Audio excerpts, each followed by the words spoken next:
right, so today we're going to start talking about a very important part of algebra, and that is slope. So in this particular lesson, we're just going to learn about slope from a graph and slope from a function. So we've got four things that are kind of our learning targets that hopefully by the end you'll be able to do. How to find slope from a graph, how to calculate slope using a formula, how to find slope of a function, which you probably already know, and being able to relate the terms rate of change and slope to each other. So, when we are talking about slope and we're referring to lines, if you look at these two lines that we have graphed here, you notice that they have a different amount of steepness. So if you were out hiking, you probably wouldn't want to hike up the slope that looks like this. It's really, really steep. Whereas this one is a little more graded and seems like it might be easier to hike up. Slope is the mathematical process that allows us to measure the steepness of those lines, and it gives us a number to associate to that steepness. So when we are calculating slope, we have a bunch of different ways that we learn how to do that, and it's important that you can calculate slope in more than one way. So here are the list of the very many formulas, some of which you have already learned in your past math classes. So slope, we typically say, is rise over run. And what that really means, rise is the change in y. Change in y is written like this. This little triangle is actually a Greek letter delta, and delta in math and science is used to describe change. So actually this formula right here says the exact same as this one, only with using the delta instead of the words change in. But it means the same thing. And so when we're looking at a graph, the change in y's is the vertical change, whereas the change in x, or what we typically refer to as the run, is our horizontal change. When we measure slope, we always want the rise, or the vertical change, on top, and our run, which is the horizontal change, on the bottom. So we use the formula when we have actual points, y minus y over x minus x. And so when we use these 2 points, we have to be very careful. So what we have here is really important. You have to keep the same order with your x values that you used with your y values. So it doesn't matter which y you start with. If I want to start with this second one, let's say, and I do 4 minus the other y, which is 2, that's fine as long as when I go to do my change in x's, I start with the same point I started with on the y's. So I would have to do the 3 first minus then the 0. So 4 minus 2 gives me 2. 3 minus 0 gives me 3. So I have a slope. The steepness of that line can be described by 2/3. That is its slope. So if I were to choose to go the other direction, meaning instead of starting with the second point, I started with the first, that's okay. So I'm just going to write an or here. I could do y minus y, 2 minus 4, over x minus x, 0 minus 3. When I do that, 2 minus 4 is negative 2, 0 minus 3 is negative 3, negative over a negative is a positive, and so I end up with that exact same slope. Because if I have a line, its steepness stays the same throughout all of its points, and that's our big idea there. So now we're going to use the points negative 3, 0, and negative 6, negative 2. So notice that when I look at the line that's graphed here and the line that's graphed here, they're the same line. So that's what I want you to do next. So go ahead, use y minus y over x minus x with these 2 points. And then go ahead and tell what your slope is. All right, so for checking your work, we can do 0 minus, be careful, -2 over -3 minus -6. Really, I prefer not to write the minus negatives, and from this point on, I really won't, but just to illustrate to you that remember that those minus negatives become pluses. So really, it's 0 plus 2, which is 2, over -3 plus 6, which is 3. So this has a slope of 2/3, which should make sense because it is the same line as what we had up here. We were just picking 2 different points to use with our slope formula. And again, if you had done these in the other order, so you could have also done -2 minus 0 over -6 minus -3, which would be a plus. That gives you the -2 over -3, which again gives you that 2/3, which is the same idea. All right, so did you notice that the slope was the same with both of your calculations on the other side? It should be because it's the same line. Your slope should be the same if we're on that same line, no matter which 2 points you use. So if I wanted to use -6, -2, and 3, 4, I could. I should still get that same slope of 2/3. Now, this is using the slope formula. We also want to be able to do this using rise over run. So we use rise over run by actually just counting along the graph. Please, please, please make sure that when you're using this method that we're doing the rise first, the vertical change. So here I'm going to use -6, -2, and -3, 0. So when I count between here, I'm counting how much I have to rise. So this is my rise, this is my vertical change to get from this point to where this one is. So this is my rise, and then right here, the horizontal change is my run. And so when I actually go to count my rise, so I label it first, and then I go back and count it. Rise, 1, 2 units. Run, from here, 1, 2, 3 units. And so I get that same slope again of 2/3. Now I'm going to change to a different color here. We're going to use -3, 0 and 3, 4. So -3, 0 is right here. So way up here, here's my amount of rise. Here's my amount of run. So run, rise. And now I'm going to count. So I want you to go ahead, count, and determine the rise only, not the whole slope, just the rise. So count and decide upon your rise value.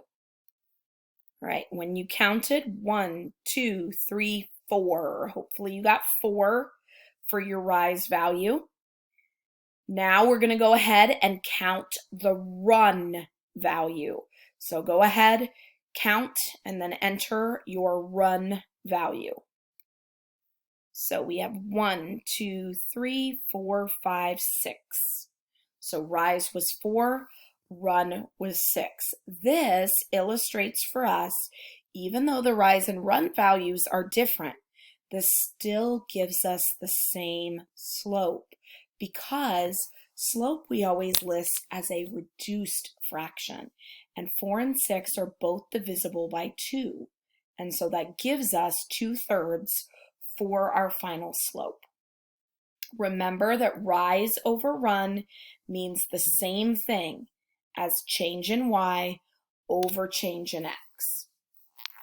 All right, so the next thing we're going to do, that was our first example. Now we're going to look at a second example, and we're given an equation, y equals negative 2x plus 1. We are going to create a table using this domain. So look at how all of our keywords come back into play. So we want to use our domain values of negative 2, 0, 1, 3. Remember, domain input x's. When we make a table, x over here, y over here. So it's telling me what x's to use. Now, in order to find the range output y's, we have to put in those input values. So negative 2 times negative 2 and then plus 1. So that gives me 4 plus 1, which is 5. Then I go and I put in the next input value, the next domain value, which is 0. Negative 2 times 0 plus 1, which is 0 plus 1, which is 1. Now I move on to my next input value of 1. Negative 2 times 1 plus 1. So negative 2 plus 1 gives me negative 1. And then finally, input value of 3. So negative 2 times 3, which is negative 6, plus 1, which is negative 5. All right, so now we created our table. We're going to graph our points on the coordinate grid. So negative 2, 5 means to go left 2 and up 1, 2, 3, 4, 5. Then I've got 0, 1. Then I've got 1, negative 1. And then 3, negative 5. 1, 2, 3, 4, 5. Okay, so, sorry that that's not super straight. It's hard using these tools to get it to come out looking like an actual line and not a curve. So now you are going to use this space right in here to calculate the slope using both methods. So I want you to pick 2 points, count the rise and the run, and to use that y minus y over x minus x method. So I'm going to pause it here, give you a minute to calculate what you believe your slope should be. Do it with both methods first before you actually answer the question, because if you don't get the same answer, you need to think about which one is right. So take a couple minutes, pause it, work out the slope both ways, and then let me know what you got. All right, so let's check your work. And it doesn't matter if you chose different points than I did when you're calculating your rise and your run. So I'm going to choose these 2 points here, and I'm going to connect them. Here's the rise, here's the run. Notice that in this case, my rise is actually a fall because I'm moving down. But this is my rise amount, this is my run. So my rise, I went 1, 2, 3, 4 units. So down 4. And then my run, 1, 2. 2 units.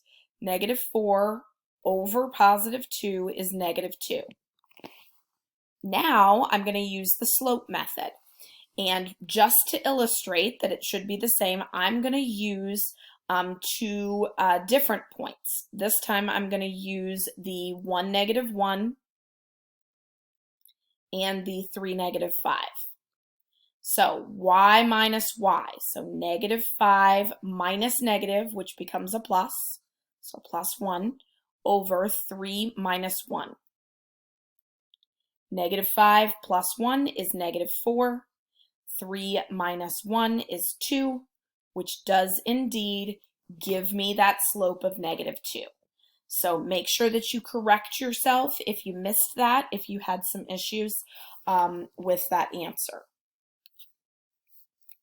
All right, example 3, find the slope of the function f of t equals 0.25t plus 30. So in order to work through this and get this value correct, we are first going to create a table, because we can always create a table with any function that we have. So we're going to use our input values of 4 and 20. So t, and in this case f, is what we're getting here. So I use 4 and I use 20. And of course you can use a calculator if you want, but I know that 0.25 is the same as 1/4.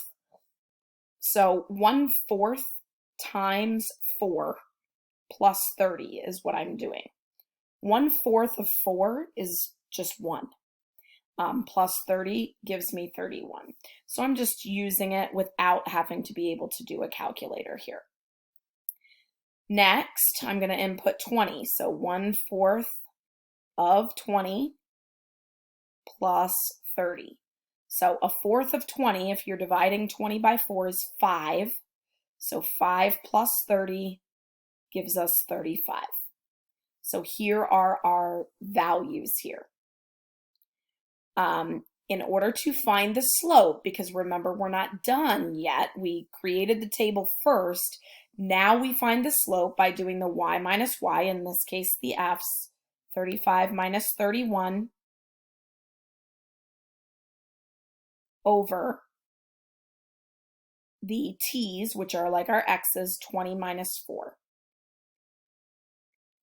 And so that gives us 35 minus 31, which is 4, 20 minus 4, which is 16, and then 4 over 16 reduces to 1/4.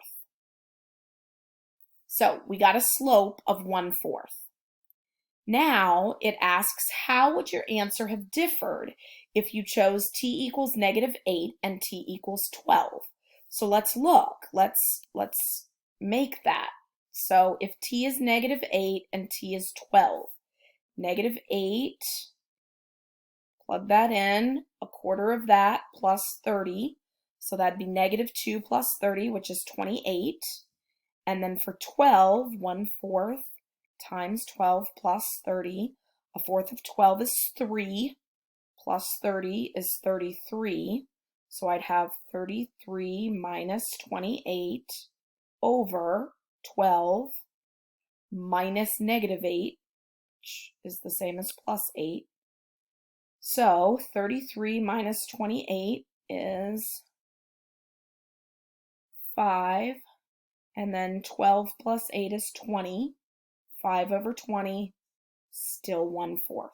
So it doesn't differ. It's the same because we're still using the same function. So that really, really matters when we are using these values. All right, next we are going to look at a word problem here. At the end of a long rainstorm, the water level at a dam was 20 centimeters above normal, and the water level was rising at a steady rate of 3 centimeters per hour.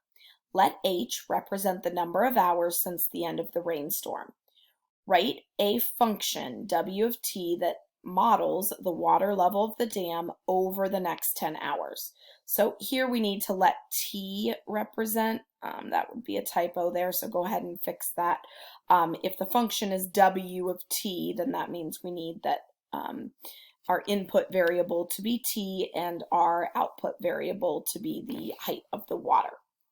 So we need to write a function. So it says at the end of the rainstorm, it's 20 centimeters above normal. So that's where our starting point is, 20. Then it says the water level was rising at a steady rate of 3 centimeters per hour. So remember that we've taught you that keyword per typically means we attach it to the variable. So w of t equals 20 plus 3t. And so now we're going to create a table using a reasonable domain. So since t is time in hours, it would make sense to have maybe t equals 0, 1, 2, and 3 when we're talking about those. So if I plug in 0 for t, that gives me 20 plus 0, which is 20. If I plug in 1, I get 20 plus 3 times 1, which is 23. If I plug in 2, 3 times 2 is 6, plus the 20 is 26. And then finally, for plugging in 3, I would get 3 times 3, which is 9, and I would get 29 here. So we've created a table using our reasonable domain. Now we want to use any 2 points from our table to calculate the slope. So I'm going to have you do that here. So doesn't matter which points you pick, but pick your points and then go ahead and simplify and tell what your slope is. All right, so I'm just going to pick the first 2, but it doesn't really matter which ones you picked. So I'm going to do y value minus y value, 23 minus 20 over 1 minus 0. So that gives me 23 minus 20 is 3, 1 minus 0 is 1, which gives me a final slope of 3.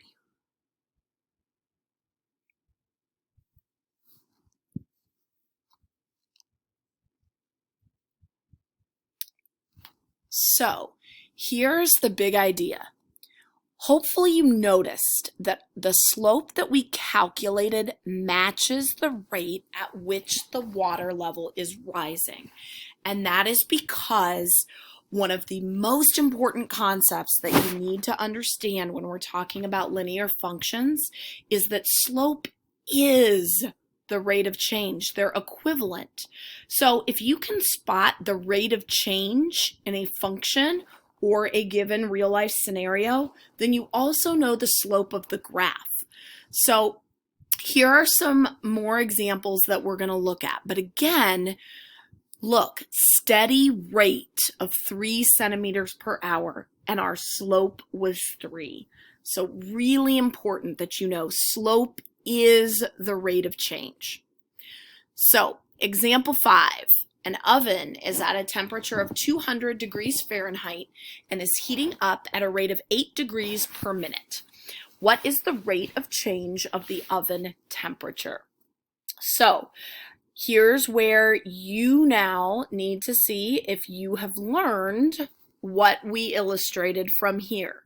We found the slope. It was the same as the rate of change. So look at this situation and write down what you think that slope is based on the words that you see in example 5.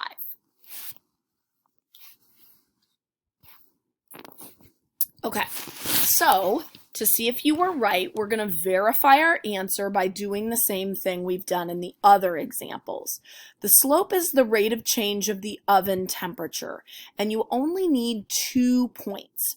So first we have to write a function. So it says it's at a temperature of 200 degrees.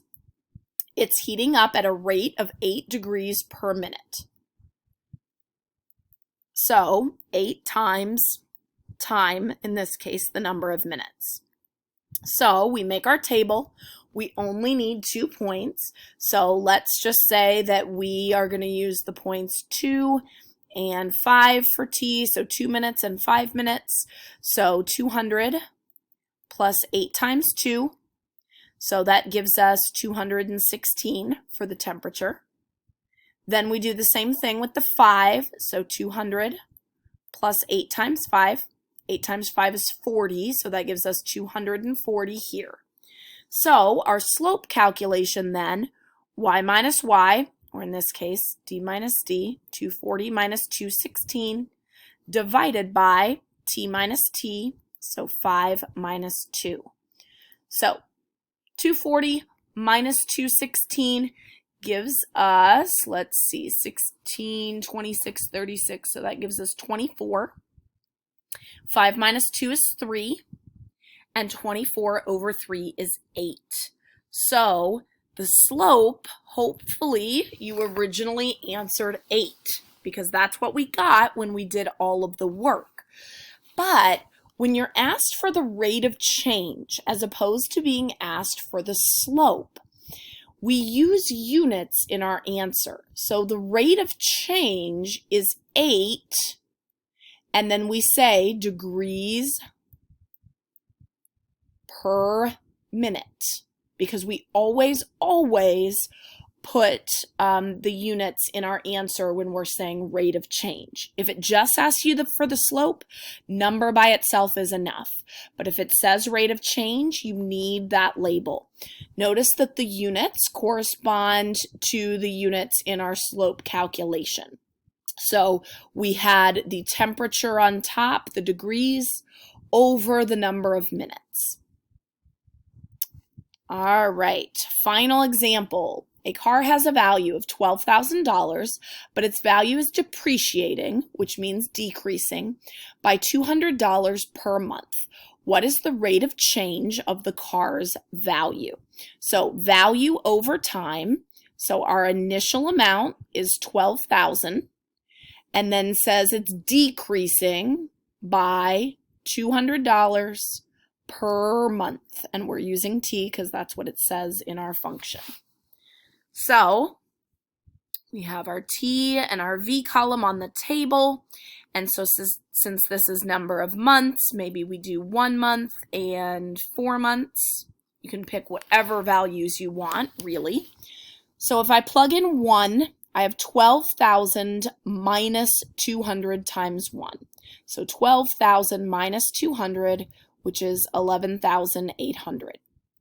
If I plug in 4 here, I have 200 times 4, which is 800. 12,000 minus 800 is 11,200. And so our slope calculation, when I do y minus y, 11,200 minus 11,800 over, I started at the bottom here, so start at the bottom here, 4 minus 1. So I've got 3 on the bottom. On the top, 11,200 minus 11,800 is negative 600. And then negative 600 divided by 3 is negative 200. So slope is negative because it's decreasing. So I know that negative 200 is my slope. When I go to write the rate of change, I need my units. Negative 200 what? We're going down by $200, and then it's per month. So negative $200 per month would be how we write that final rate of change. So slope can just be a number, and that's fine. When we are talking about rate of change, we need to make sure we have those labels on it. All right, hopefully we've got enough examples there to help you feel comfortable with using the slope formula, with using rise over run, and with understanding how slope and rate of change relate to each other. Make sure that you ask if you have follow-up questions.